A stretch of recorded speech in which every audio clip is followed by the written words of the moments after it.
Agama seperti apa sih Pak Ustadz? Boleh dijelaskan? Baik, dalam ajaran agama kita, ajaran agama Islam ya. Jadi masa iddahnya itu sebanyak 4 bulan 10 hari. Jadi tujuannya masa iddah ini harus dipatuhi di dalam ajaran agama Islam. Tujuannya itu supaya tidak ada keraguan begitu oleh seorang perempuan ini.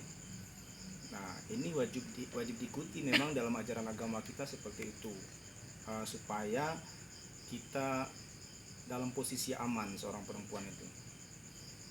Kalau dia melahirkan atau seorang perempuan yang masih hamil ya, itu supaya dia melahirkan anaknya dulu seperti itu. Nah, jadi kalau masa iddah itu tidak dipatuhi sebelum 4 bulan sudah kawin lagi, nanti bingung apakah itu anak suami yang terdahulu atau suaminya yang baru.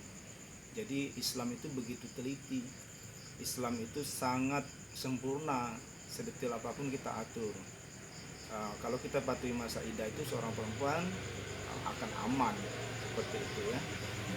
Jadi dapat posisi yang aman, yaitu pada waktu 4 bulan 10 hari itu, lebih kurang ya waktunya 4 bulan 10 hari.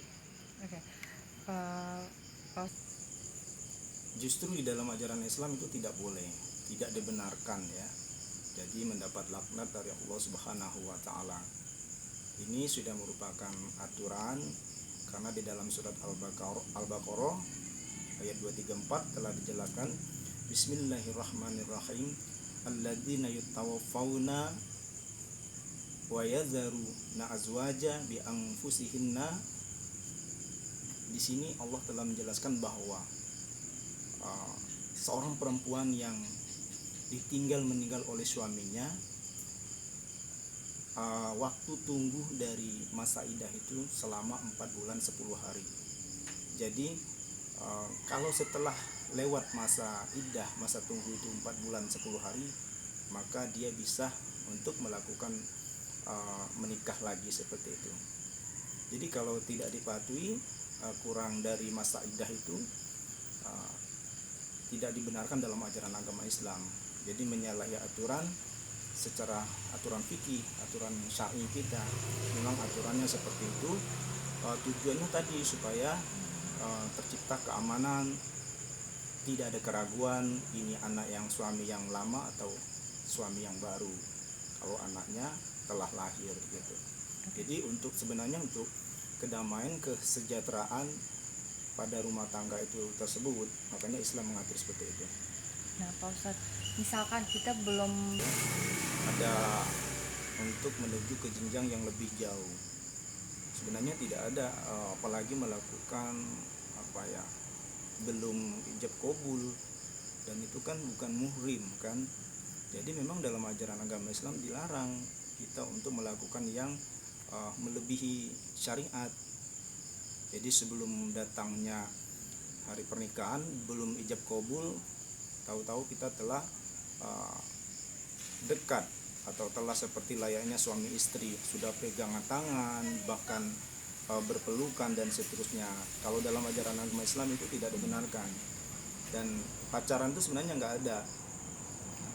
Tetapi lebih baik dengan menjaga dengan maksimal istiqomah, bagaimana ta'aruf, bagaimana perjalanan itu untuk menuju ke rumah tangga yang bagus, sakinah mawaddah warahmah. Iya, inilah salah satu kejanggalan ya. Salah satu kejanggalan, dan sudah jelas dalam ajaran agama Islam itu kan yang kita jelaskan tadi, bahwa masa iddah itu adalah 4 bulan 10 hari ya. Itu kalau dia ditinggal mati ya, ditinggal meninggal. Dan ada lagi aturan-aturan seterusnya. Ada yang aturan lagi mengatakan 3 kali setelah haid, kalau dia lagi datang lagi haid. Terus ada lagi seperti kejadian yang janggal seperti ini, bahwa seseorang telah melakukan pernikahan lagi, atau nikah siri atau nikah resmi, sedangkan masa iddah itu belum habis seperti itu. Berarti masa iddah itu memang harus sudah ketuk palu secara cerai secara sahnya gitu ya Pak Ustadz? Nah, jadi seperti ini. Alangkah bagusnya kalau perceraian itu kan dilengkapi dengan putusan pengadilan. Jadi supaya tidak ada yang dirugikan. Kan kita di dunia ini kan, terutama di negara kita Indonesia ini kan punya hukum pemerintah, hukum yang berlaku, hukum positif yang berlaku di negara kita, tentang yang mengatur tentang perkawinan, Undang-Undang Nomor 1 tahun 74 itu kan lengkap. Jadi kalau itu dipatuhi kan alangkah bagusnya. Jadi secara resmi supaya nanti si perempuan itu tidak dirugikan, kan enak di saat pembagian harta gono gini dan seterusnya kan, kalau itu ada putusan pengadilannya, ada surat cerainya, jelas kan nanti kalau ke pengadilan agama pembagian harta warisan sampai bla bla bla sekian kan. Jadi proses ngurusnya itu enak, jadi si perempuan gak dirugikan, yang laki-laki juga gak dirugikan gitu. Itu gunanya, makanya kita diatur oleh hukum, diatur dengan aturan. Nah, Pak Ustadz, ini kan